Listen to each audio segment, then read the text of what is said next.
Stipend based internship ಎಷ್ಟು fraud ಅಂತ ಹೇಳ್ತೀನಿ. ಆಮೇಲೆ ಏನೇನು ವೆರಿಫೈ ಮಾಡಬೇಕು, ಇವರು ಫ್ರಾಡ್ ಅಲ್ಲ ಅಂತ ನೀವು ಕನ್ಫರ್ಮ್ ಮಾಡ್ಕೋಬೇಕು ಅಂದರೆ ಏನೇನು ವೆರಿಫೈ ಮಾಡಬೇಕು ಅಂತ ಕೂಡ ಹೇಳ್ತೀನಿ.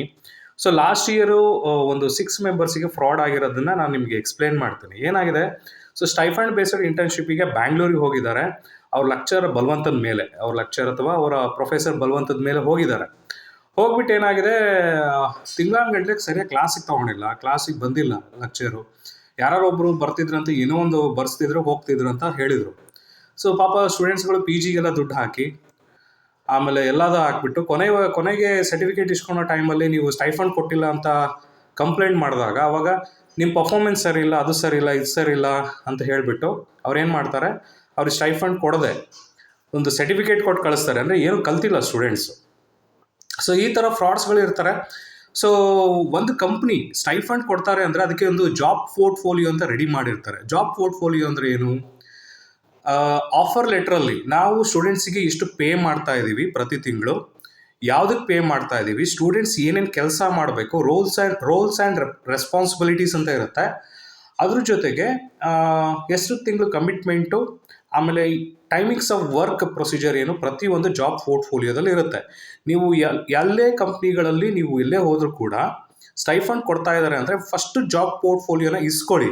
ಅವ್ರು ಇಮ್ಮಿಡಿಯೇಟಾಗಿ ಜಾಬ್ ಪೋರ್ಟ್ಫೋಲಿಯೋ ಕೊಟ್ಟಿದ್ದಾರೆ ಅಂದರೆ ಅವ್ರು ತಯಾರಾಗಿದ್ದಾರೆ ಅಂತ. ಓಕೆ, ಅವ್ರು ಇಮ್ಮಿಡಿಯೇಟಾಗಿ ಜಾಬ್ ಪೋರ್ಟ್ಫೋಲಿಯೋ ಕೊಟ್ಟಿಲ್ಲ ಅಂದರೆ ಅದು ಒನ್ ಲೆವೆಲ್ ಆಫ್ ಫ್ರಾಡಲ್ಲಿ ಅವ್ರು ಇದ್ದಾರೆ ಅಂತ ಅರ್ಥ. ಇನ್ನೊಂದು, ನೀವು ಆನ್ಲೈನಲ್ಲಿ ಹೋಗಿ ಗೂಗಲಲ್ಲಿ AICTE ಇಂಟರ್ನ್ಶಿಪ್ ಅಂತ ಸರ್ಚ್ ಮಾಡಿ. AICTE ನಿಮಗೆ ಗೊತ್ತಿದೆ. ಓಕೆ, ಸೊ AICTE ಇಂಟರ್ನ್ಶಿಪ್ ಅಂತ ಸರ್ಚ್ ಮಾಡಿದಾಗ ಅಲ್ಲಿ ಕಂಪ್ನಿ ಹೆಸರನ್ನ ನೀವು ಹಾಕಿದಾಗ ಕಂಪ್ನಿ ನಡೆಸ್ತಾ ಇರೋ ಆ ಇಂಟರ್ನ್ಶಿಪ್ ಪ್ರೋಗ್ರಾಮ್ದು ಹೆಸರು ಬರಬೇಕು. ಯಾಕಂದರೆ VTU ಅಂಡರ್ ಇರಲಿ ಅಥವಾ ಆಟೋನಮಸ್ ಇರಲಿ, ಒಬ್ಬರು ಸ್ಟೈಫಂಡ್ ಪೇ ಮಾಡ್ತಿದ್ದಾರೆ ಸ್ಟೂಡೆಂಟ್ಸಿಗೆ ಅಂದರೆ, so they have to be under AICTE. ಅಲ್ಲಿ ಎಷ್ಟು ಸ್ಟೈಫಂಡ್ ಪೇ ಮಾಡ್ತಿದ್ದಾರೆ ಅಂತ AICTEಯಲ್ಲಿ ಕೂಡ ಮೆನ್ಷನ್ ಆಗಿರುತ್ತೆ. ಅದ್ರ ಜೊತೆಗೆ GST ನಂಬರ್ನ ಇಸ್ಕೊಳ್ಳಿ. GST ನಂಬರ್ನ ನೀವು GST ವೆಬ್ಸೈಟ್ ಅಂತ ಇದೆ, ಓಕೆ, ಗೌರ್ಮೆಂಟ್ ಅವ್ರದ್ದು ಲೀಗಲ್ ವೆಬ್ಸೈಟ್ ಇದೆ. GST ವೆಬ್ಸೈಟಿಗೆ ಹೋಗ್ಬಿಟ್ಟು ಅಥವಾ ಸರ್ಚ್ ಕಂಪ್ನಿ ಬೈ GST ಅಂತ ಗೂಗಲಲ್ಲಿ ಕೊಟ್ಟರೆ ನಿಮಗೆ ಆ ಗೂಗಲ್ ಲಿಂಕ್ ಸಿಗುತ್ತೆ GST ಅಫಿಷಿಯಲ್ ವೆಬ್ಸೈಟ್ದು. ಅಲ್ಲಿ ಹೋಗ್ಬಿಟ್ಟು GST ನಂಬರ್ನ ಹಾಕಿದರೆ ಕಂಪ್ನಿ ಲೀಗಲ್ಲ ಅಥವಾ ಇಲ್ಲೀಗಲ್ಲ ಅಂತ ಗೊತ್ತಾಗುತ್ತೆ. ಇದು ಎರಡನೇದು. ಮೂರನೇದು ಬಂದುಬಿಟ್ಟು MSME ಅಂತ ಇರುತ್ತೆ. ಅವ್ರ ಹತ್ರ ಒಂದು QR ಕೋಡ್ ಇರುತ್ತೆ. ಆ QR ಕೋಡ್ನ ಇಸ್ಕೊಳ್ಳಿ. ಆ QR ಕೋಡ್ ಸ್ಕ್ಯಾನ್ ಮಾಡಿದ ತಕ್ಷಣ MSME ಅಂದರೆ ಏನು? So micro scale, small scale ಇಂಡಸ್ಟ್ರಿದು ಒಂದು ರಿಜಿಸ್ಟ್ರೇಷನ್, ಅಥೆಂಟಿಕೇಷನ್ ಅದು. Okay, so MSME QR code scan ಮಾಡಿದ ತಕ್ಷಣ ಅಫಿಷಿಯಲಿ ಅದು ಗೌರ್ಮೆಂಟ್ ವೆಬ್ಸೈಟಿಗೆ ಹೋಗ್ತಾ ಇದೆನಾ ಅಂತ ಕನ್ಫರ್ಮ್ ಮಾಡಿಕೊಂಡು ಅವ್ರದ್ದು MSME ರಿಜಿಸ್ಟ್ರೇಷನ್ ಏನಿದೆ ಅಂತ ಫಸ್ಟ್ ನೋಡ್ಕೊಳ್ಳಿ. ಅದಾದಮೇಲೆ ಲಾಸ್ಟಿಗೆ ಬರೋದು ISO ಸರ್ಟಿಫಿಕೇಷನ್. ISO ಬಂದುಬಿಟ್ಟು IAF ಅಂತ ವರ್ಲ್ಡ್ ಕೌನ್ಸಿಲ್ ಅಂತ ಇದೆ. ಓಕೆ, IAF ಅಂತ ವರ್ಲ್ಡಲ್ಲಿ ನೀವು ಎಲ್ಲೇ ರಿಜಿಸ್ಟರ್ ಆಗಿ IAF ಅಂತ ಇದೆ, ಅಲ್ಲಿ ಹೋಗ್ಬಿಟ್ಟು ಅವ್ರದ್ದು ISO ಸರ್ಟಿಫಿಕೇಟ್ ನಂಬರ್ನ ಇಸ್ಕೊಳ್ಳಿ. ಆ ನಂಬರ್ನ ಇಸ್ಕೊಂಡ್ಬಿಟ್ಟು IAF ವೆಬ್ಸೈಟಿಗೆ ಹೋಗ್ಬಿಟ್ಟು ಆ ನಂಬರ್ನ ಹಾಕಿದರೆ ಅವ್ರದ್ದು ಡೀಟೇಲ್ಸ್ಗಳು ನಿಮಗೆ ಸಿಗ್ತಾ ಹೋಗುತ್ತೆ. ಸೊ ನೆನ್ಪಿಟ್ಕೊಳ್ಳಿ, AICTE, GST, ISO ಸರ್ಟಿಫಿಕೇಷನ್ನು ಮತ್ತು MSME ವೆರಿಫಿಕೇಷನ್ ಕಂಪ್ನಿಗಳಿಗೆ ಇರಬೇಕು. ಇಲ್ಲಾಂದರೆ ಏನು ಮಾಡ್ತಾರೆ, ನಿಮ್ಮ ಹತ್ರ ಕೆಲಸ ತೊಗೊತಾರೆ. ಒಂದೊಂದ್ಸತಿ ನಿಮಗೆ ಸ್ಟೈಫಂಡ್ ಪೇ ಮಾಡ್ದೇನೆ ಯಾವ ಥರ ಫ್ರಾಡ್ ಮಾಡ್ತಾರೆ ಅಂದರೆ, ನಿಮ್ಮ ಹತ್ರ ಕೆಲಸ ಏನು ತೊಗೊತಾರಲ್ಲ ಆ ಪ್ರಾಜೆಕ್ಟ್ಸು ಬೇರೆ ಕಂಪ್ನಿಯಿಂದ ತೊಗೊಂಡಿರ್ತಾರೆ, ನಿಮ್ಮ ಹತ್ರ ಕೆಲಸ ಮಾಡಿಸ್ತಾರೆ. ಆ ಕಂಪ್ನಿಯಿಂದ ಅವ್ರಿಗೆ ಏನು ಅಮೌಂಟ್ ಬರುತ್ತಲ್ಲ ಅವರೇ ಇಟ್ಕೊತಾರೆ, ನಿಮಗೆ ಕೊಡಲ್ಲ. ಓಕೆ, ಆಮೇಲೆ ಅಕಸ್ಮಾತ್ ಕೆಲವು ಸ್ಟೈಫಂಡ್ ಪೇ ಮಾಡ್ತಿದ್ದಾರೆ ಅಂದರೆ, ಉದಾಹರಣೆಗೆ ಈಗ ಒಂದು A ಅನ್ನೋ ಕಂಪ್ನಿ B ಅನ್ನೋ ಕಂಪ್ನಿಗೆ ಪ್ರಾಜೆಕ್ಟ್ನ ಕೊಟ್ಟಿದೆ. ಸೊ A ಅನ್ನೋ ಕಂಪ್ನಿ B ಅನ್ನೋ ಕಂಪ್ನಿಗೆ 5 ಎಂಪ್ಲಾಯೀಸ್ಗಳಿಗೆ ಪೇಮೆಂಟ್ ತಕ್ಕಂಗೆ 25 ಅಂದರೆ ಅಲ್ಲಿ ಎಷ್ಟಾಗುತ್ತೆ, 1,25,000 ಪೇಮೆಂಟ್ ಕೊಡ್ತಾ ಇದ್ದಾರೆ. ಈ ಪೇಮೆಂಟನ್ನು ಅಂದರೆ ಒಂದೊಂದು ಎಂಪ್ಲಾಯಿಗೂ ಎಷ್ಟು ಪೇಮೆಂಟ್ ಕೊಡಬೇಕು, ಸ್ಟೈಫಂಡ್ ಸ್ಟೂಡೆಂಟ್ಸ್ಗಳಿಗೆ 25,000 ಕೊಡಬೇಕು. ಅವ್ರು 25,000 ಕೊಡಲ್ಲ, ಅವ್ರು 6,000 ರೂಪಾಯಿ ಕೊಡ್ತಾರೆ, ಮಿಕ್ಕಿದ ಅವರೇ ಇಟ್ಕೊಂಡ್ಬಿಡ್ತಾರೆ. ಸೊ ದಯವಿಟ್ಟು ಸ್ಟೈಫಂಡ್ ಬೇಸ್ಡ್ ಕಂಪ್ನೀಸ್ಗಳು ಫ್ರಾಡ್ ಆಗಿರ್ತವೆ.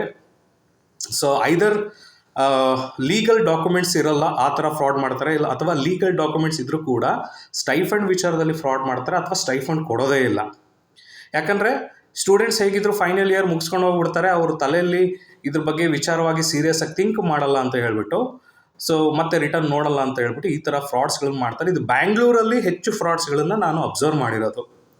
ಸೊ ಹಾಗಾಗಿ ಸ್ಟೂಡೆಂಟ್ಸ್ಗಳು ಸ್ವಲ್ಪ ಕೇರ್ಫುಲ್ ಆಗಿರಿ. ಯಾರ್ದೋ ಬಲವಂತಕ್ಕೆ ನೀವು ಒಂದು ಕಂಪ್ನಿಗೆ ಹೋಗಿ ಜಾಯ್ನ್ ಆಗಿಬಿಡಿ. 3 ತಿಂಗಳು ಇಂಟರ್ನ್ಶಿಪ್ ಪ್ರೋಗ್ರಾಮ್ ಇದೆ, 3-3.5 ತಿಂಗಳು ಮೇಲಿದೆ, ಹತ್ತತ್ರ 4 ತಿಂಗಳಾಗುತ್ತೆ.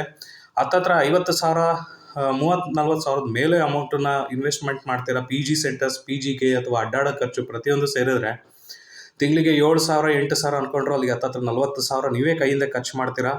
ಸೊ ಬೇರೆ ಕಡೆ ಇಂಟರ್ನ್ಶಿಪ್ಪಿಗೆ ಹೋಗುವಾಗ ದಯವಿಟ್ಟು ಹುಷಾರಾಗಿರಿ. ಆಫರ್ ಲೆಟ್ರಲ್ಲಿ ಸ್ಟೈಫಂಡ್ ಎಷ್ಟು ಪೇ ಮಾಡ್ತಿದ್ದಾರೆ ಅನ್ನೋದನ್ನು ಫಸ್ಟು ಅದನ್ನ ಬರ್ಸ್ಕೊಳ್ಳಿ.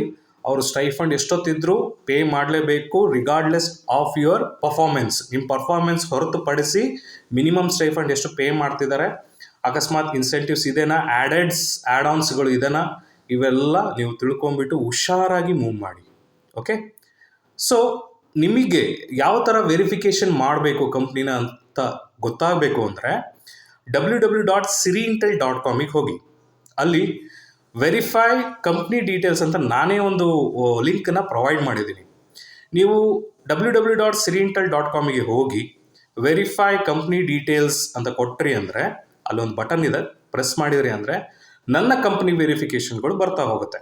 ಸೊ ನಂದು AICTನ ನೀವು ಹೇಗೆ ಸರ್ಚ್ ಮಾಡಿ ಚೆಕ್ ಮಾಡ್ಬೋದು, MSME ರಿಜಿಸ್ಟ್ರೇಷನ್ ಯಾವ ಥರ ಚೆಕ್ ಮಾಡ್ಬೋದು, ಹಾಗೆಯೇ ISO ಸರ್ಟಿಫಿಕೇಷನ್ ಯಾವ ಥರ ಚೆಕ್ ಮಾಡ್ಬೋದು.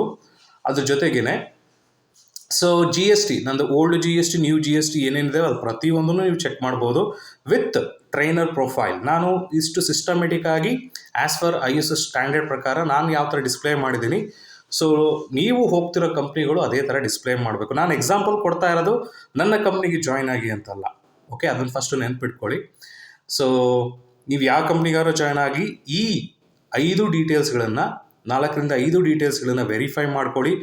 ಲಾಕ್ ಆಗಬೇಡಿ. ಲಾಕ್ ಆಗಿಬಿಟ್ಟು ನೀವು ದುಡ್ಡನ್ನು ಕಳ್ಕೊಂಡು ಟೈಮು ಸಮಯ ವ್ಯರ್ಥ ಮಾಡ್ಕೋಬೇಡಿ. ಭಾಳ ಹುಷಾರಾಗಿರಿ. Thank you.